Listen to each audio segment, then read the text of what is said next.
Jangan ini membuat Bapak Ibu menjadi lemah, tidak, melainkan bersemangat. Ya, melainkan semakin bergelora memberitakan Injil. Ada kekuatan baru yang dialami oleh orang percaya karena melihat hamba-hamba Allah rela masuk penjara oleh karena memberitakan kabar baik, oleh karena memberitakan Kristus. Bapak Ibu Saudara yang terkasih dalam Tuhan, hidup untuk kemajuan Injil. Siap? Jangan hidup kita ini kita jalankan sedemikian biasa-biasa saja. Atau ya lahir, terus kita mengalami pertumbuhan, dewasa. Ya nanti yang muda-mudi kemudian berkeluarga, yang sudah berkeluarga punya anak, yang sudah punya anak nanti punya cucu, terus selesai. Hanya itukah arti hidup? Tidak. Ya, harus hidup kita, hidup yang berkenan kepada Allah, di mana hidup kita memenuhi panggilan Tuhan bahwa kita dipanggil untuk menjadi saksinya. Hidup untuk kemajuan Injil. Jadi hidup kita ini bukanlah hidup yang sia-sia. Tidak percuma kita hidup. Amin. Coba lihat kiri kanan dan kanan, kamu tidak percuma hidup. Halo? Dulu saya menjalani hidup secara percuma, sia-sia. Sebelum saya bertobat, sebelum saya menyerahkan diri untuk melayani Tuhan. Karena saya jauh dari Tuhan. Ya, tidak pernah beribadah. Walaupun saya Kristen sejak lahir. Hidup hanya di jalanan. Ya, hidup hanya untuk diri sendiri. Hidup untuk kepuasan diri sendiri. Itu hidup yang lama. Jadi hidup yang lama adalah hidup yang sia-sia. Ya, tidak jelas tujuannya. Tetapi firman Tuhan hari ini mengingatkan kita, hidup kita bukan seperti hidup yang lama. Tapi hidup yang baru di mana Kristus ada di dalam kita dan demi Kristus, demi Injil, ya, demi firman itu. Kita hidup untuk kemajuannya. Ya, kita perlu berdoa kepada Tuhan. Tuhan, sebelum saya meninggal, sebelum saya mati, ya Tuhan berikan saya kesempatan ada jiwa-jiwa baru datang kepada Tuhan melalui saya. Itu perlu kita doakan. Hidup berarti. Karena satu jiwa orang bertobat melalui pelayanan kita, itu satu kebahagiaan yang luar biasa. Dan Alkitab berkata, malaikat di surga bersorak-sorai. Ya, siapkah Bapak Ibu berkomitmen mau berdoa seperti itu? Tuhan, sebelum saya mati, izinkan saya membawa satu jiwa.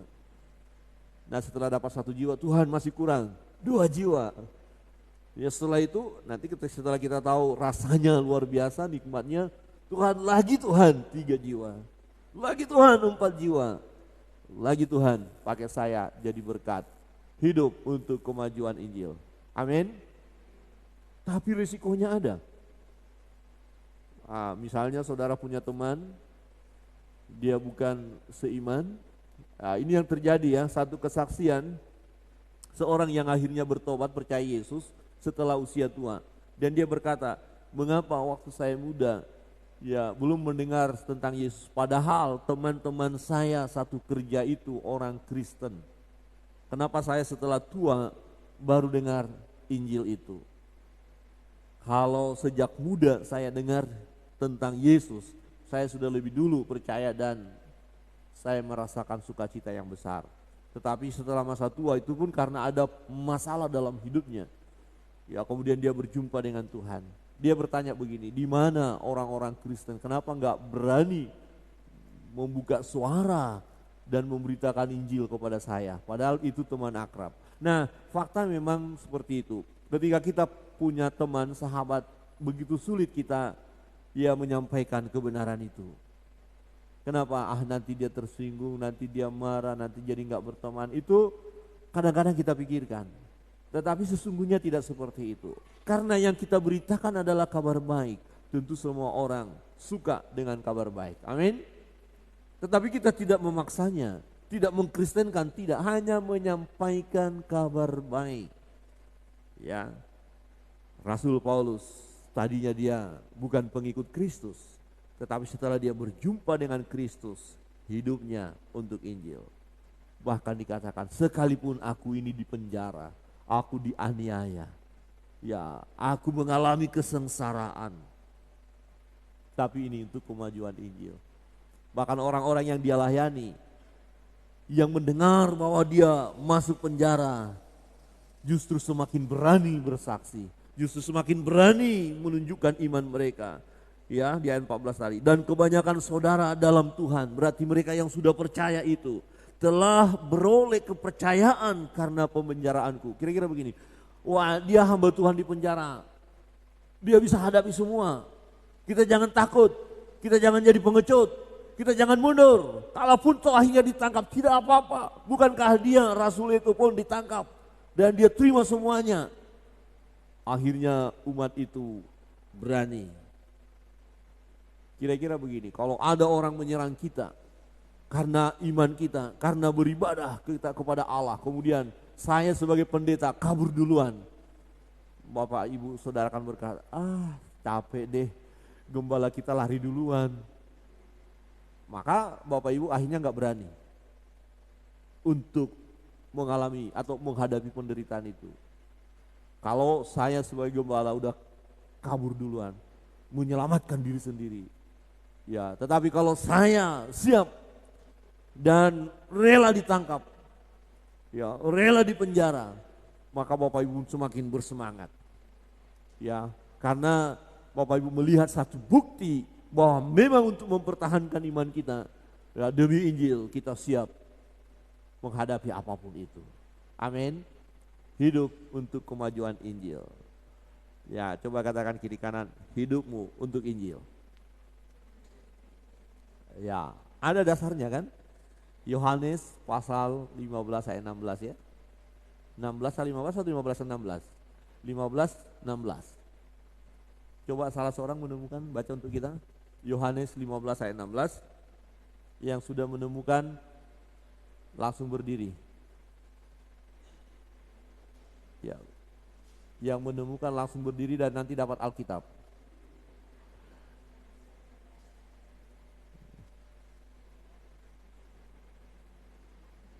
Gak ada yang berani? Ya, ya, John May. Tapi kesempatan dapat Alkitab sudah gak ada, karena terlalu lambat, jadi tidak dapat hadiah lagi ya. Ya, ayat 16. Bukan kamu yang memilih aku, ini kata Yesus. Aku memilih kamu.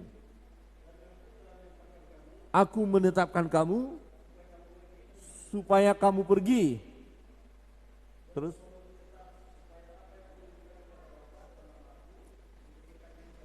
iya, makasih. Supaya kamu pergi menghasilkan buah. Ini bersabdakan Kristus dengan motivasi yang benar. Di ayat 15 dikatakan begini. Ada orang yang memberitakan Kristus karena dengki. Wah, ini gimana ya, kok memberitakan Injil itu sendiri, tapi ini menjadi bahan olok-olokan ya. Oh, supaya nanti Rasul Paulus ya semakin berat bebannya di penjara. Rasul ini akan semakin berpikir, aduh, mengapa seperti ini? Mengapa saya tidak keluar dari penjara untuk saya dapat memberitakan dengan baik dan benar? Mengapa ada orang-orang untuk memberitakan Injil tapi maksudnya tidak baik? Jadi mulai supaya tertekan dia begitu. Tetapi Rasul Paulus katakan, bagi saya tidak ada pengaruh. Saya nggak mau terlalu pusing memikirkan itu. Kalau saudara masuk ke dunia maya, ada ya grup-grup di situ yang sangat tidak suka kepada Yesus. Kalau saudara masuk dan bisa sangat-sangat kita bisa marah membacanya. Ya, karena disebut Yesus apalah segala macam, dihina segala macam lah di situ. Tetapi kalau kita lihat gambaran ini, kalaupun itu terjadi, Rasul Paulus bilang, enggak pengaruh bagi saya. Jadi jangan kita terpancing marah. Ya, saya melihat ada di komen-komen berikut mulai terpancing dia marah, kemudian menghina agama orang lain lagi, menghina kitab orang lain lagi, karena kitab kita dihina, karena nama Tuhan kita dihina, kemudian kita membalas. Nah, kita salah. Tidak perlu. Terserah mau bilang apa, itu urusanmu. Ya, kau sebut nama Tuhanku dengan cara untuk melecehkan, menghina itu urusanmu. Ya, kamu bertanya ya dengan pertanyaan yang ingin menjatuhkan, terserah itu urusanmu. Ya, saya tidak pengaruh. Saya tetap percaya kepada Yesus. Tetapi tidak mengapa, kata Rasul Paulus, sebab bagaimanapun juga Kristus diberitakan. Kalaupun ada orang berniat jahat, berniat palsu, yang hendak mencelakakan orang Kristen, terus diberitakan orang-orang Kristen ini dianiaya, kira-kira begitu, enggak ada masalah. Bagi kita orang Kristen dianiaya pun tidak ada masalah. Tetapi ketika Kristus diberitakan, itu pun bisa berdampak positif kepada orang lain. Walaupun diawali motivasi yang keliru, niatnya tidak baik, tidak benar. Tak mengapa, jangan kita terpengaruh tentang itu. Tetapi kita harus bersaksi dengan cara yang benar, motivasi yang benar. Ya, kita memberitakan Injil itu, kita membela Injil, kita pertahankan iman kita tidak goyah, kita terus memberitakan kabar baik. Karena kita tahu akhir kesudahannya adalah keselamatan. Tidak sia-sia kita memberitakan Injil, dan kalau saya beritakan kepada orang lain, supaya orang lain ini pun memperoleh keselamatan. Sebab mereka membutuhkan kabar baik ini. Sebab setiap orang yang berseru-seru di dalam nama Tuhan akan diselamatkan. Saudara yang terkasih dalam Tuhan, di ayat 19 berkata begini, karena aku tahu bahwa kesudahan semuanya ini ialah keselamatanku oleh doamu dan pertolongan Roh Yesus Kristus. Karena aku tahu bahwa kesudahan semuanya ini ialah keselamatan. Jadi dia beritakan Injil dengan motivasi benar. Dan bagian ini juga mau mengajarkan kita supaya kita memberitakan Injil dengan motivasi benar. Walaupun ada resiko yang harus kita hadapi. Karena akhir kesudahannya adalah keselamatan kita. Amin. Dan keselamatan bagi orang-orang yang kita layani. Jadi jangan takut. Tetap beritakan Kristus dengan motivasi yang benar. Mungkin karena kita beritakan, kita diolok, kita dibenci. Ya, ada orang-orang berkata ketika bersaksi bahwa Yesus itu anak Allah, kemudian dibalas oleh orang yang gak percaya, kok Allah beranak? Ya, bidannya siapa? Ibunya siapa? Kalau ada Bapa Allah, mana ibu Allah? Mana om Allah? Wah, itu sebenarnya kalimat-kalimat hanya melecehkan. Tapi kita jangan terpancing, ya, karena mereka belum paham. Maka kita yang sudah menerima kebenaran, kita percaya kepada Dia, betul Yesus anak Allah yang memiliki pengertian Dia adalah Allah yang datang ke dunia menjadi manusia, dan Dia rela mati di kayu salib untuk menyelamatkan semua orang yang berdosa yang percaya kepadanya. Yang percaya kepadanya tidak binasa, melainkan beroleh hidup yang kekal, keselamatan. Ini yang dilihat oleh Rasul Paulus. Inilah yang dia pegang.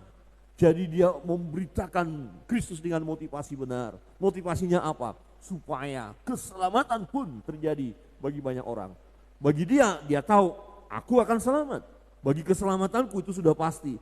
Jadi Bapak Ibu Saudara yang terkasih dalam Tuhan, yang pertama memang Bapak Ibu harus yakin keselamatan Bapak Ibu Saudara. Karena Bapak Ibu percaya kepada Yesus. Amin. Yakinkah Bapak Ibu? Amin.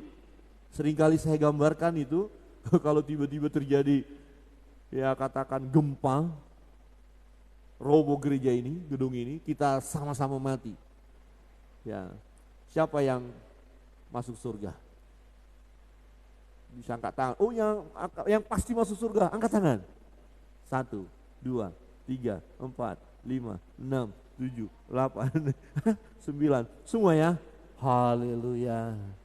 Jadi kematian bukan sesuatu yang menakutkan. Amin.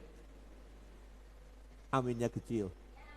Wah, Ibu Tini ini mantap. Ya, harus tegas, jangan ragu-ragu. Tetapi jangan hanya kita yang selamat. Yang tidak percaya itu akan binasa. Nah, Tuhan memberi kesempatan kepada mereka.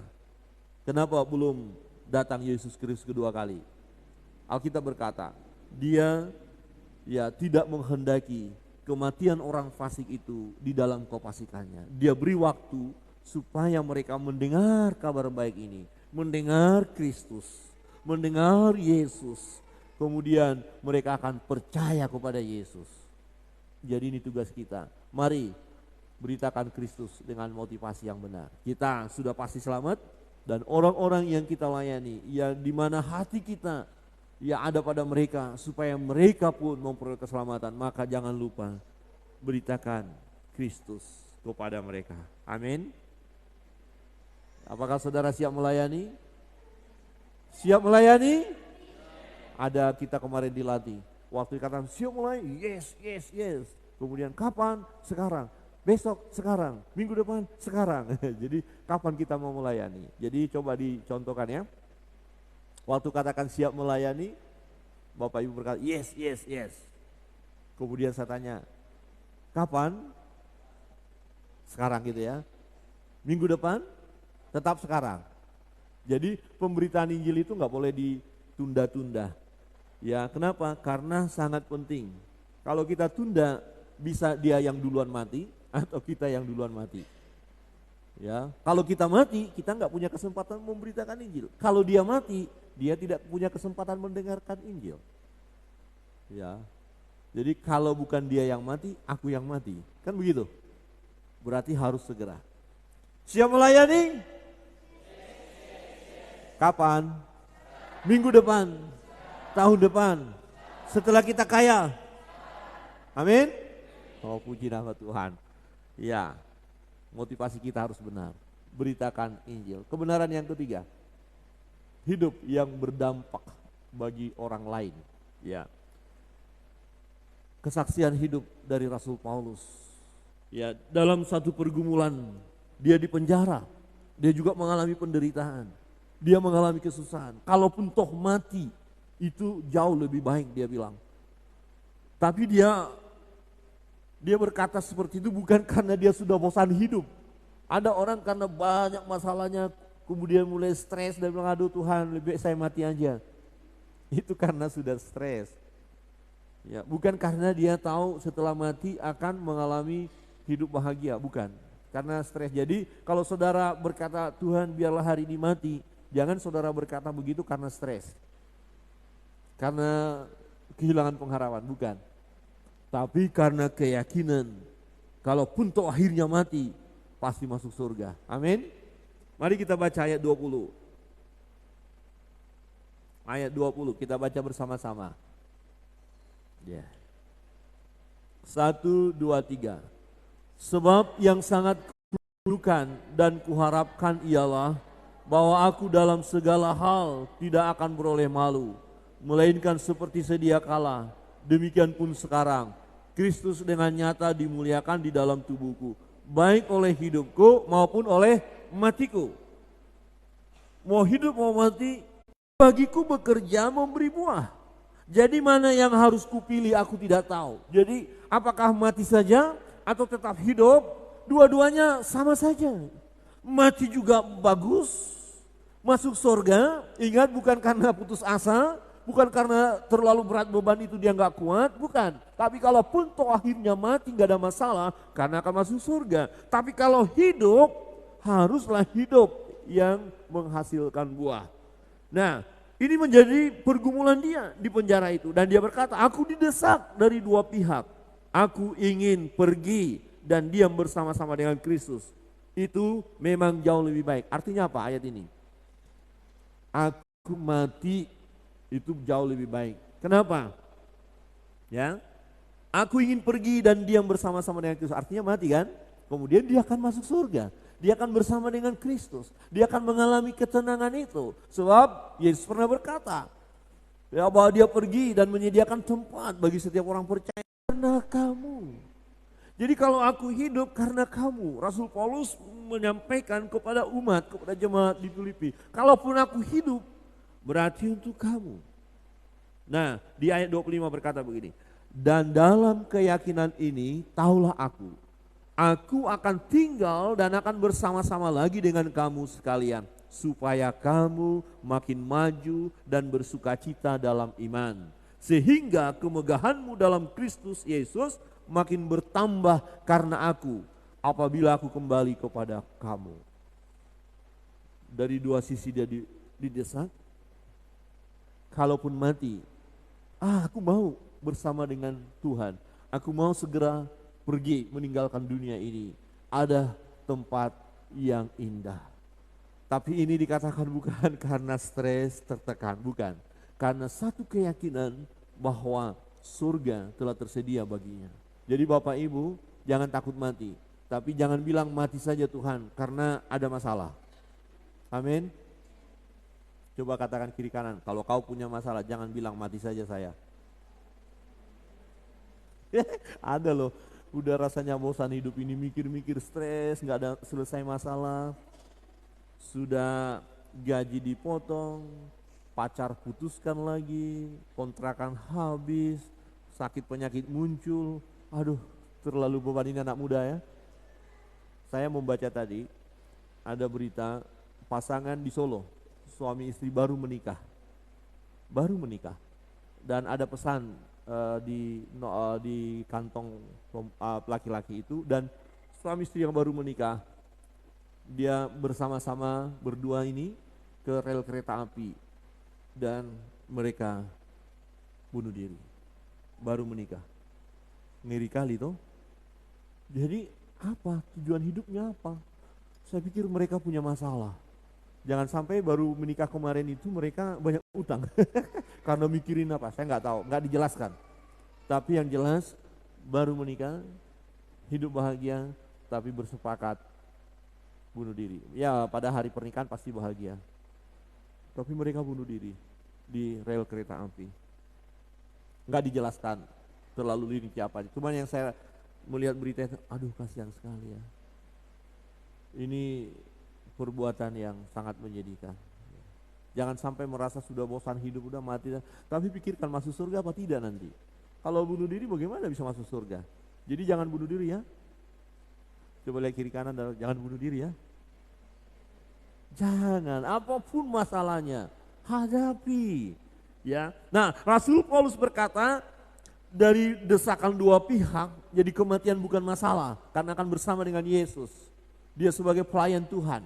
Dia tidak ragukan hal itu, imannya tidak goncang sekalipun dalam penderitaan. Dan dia tetap lakukan pemberitaan kabar baik supaya orang lain pun memperoleh keselamatan. Tapi kalau aku hidup, berarti aku harus terus bekerja. Aku harus terus melayani Tuhan. Aku harus terus bersaksi walaupun akan berkali-kali ditangkap, berkali-kali dilempar dengan batu, berkali-kali diolok. Walaupun itu yang terus terjadi, tapi kalau hidup, berarti hidup ini menghasilkan buah. Ini yang dia katakan. Tetapi lebih perlu untuk tinggal di dunia ini karena kamu. Karena pelayanan. Bukan karena hal yang lain, alasan dia hidup. Ya, dia hidup supaya hidupnya berdampak kepada orang lain. Supaya hidupnya menjadi berkat bagi orang lain. Supaya hidupnya menguatkan, meneguhkan iman saudara-saudara yang lain. Dan itu sesungguhnya tujuan kita hidup. Kalau itu yang kita lakukan, maka Kristus terus diberitakan. Kita tidak perlu terlalu banyak bicara. Melalui kesaksian hidup kita pun orang bisa melihat Kristus ada di dalam hidup kita. Jadilah berkat dimanapun kita berada. Ya, ini tidak berbicara khusus pendeta, evangelis, atau orang-orang misi, bukan. Tetapi ini berbicara kepada kita sekalian. Karena panggilan ini bagi setiap kita. Kita dipilih oleh Tuhan, dipanggil oleh Tuhan, dan ditetapkan untuk menjadi saksinya. Jadi hidup haruslah berdampak.